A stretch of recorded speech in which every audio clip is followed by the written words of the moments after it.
Jā, Emīlija tūlītās arī jau pabeigs putniņu. Kā man šitu ielīdi?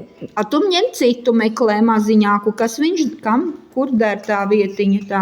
Tev pa daudz ir līmes, tik daudz neliec, tā tur būs ķīselis, jā, pa drusciņais. Nu jā, ka daudz ieliek, tad dar nav labi. Tā, nu, noliec šito, tad tagad te, tagad ņem un līmē, meklē.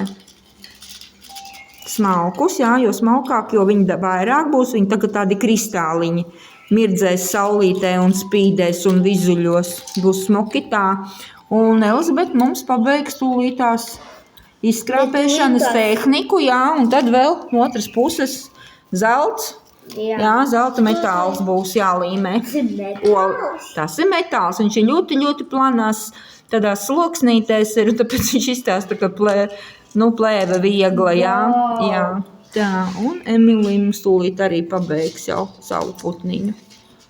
Nu, darbiņš ir smalks ļoti, un tieši pirkstiņu smalkai motorikai domāts ļoti labi.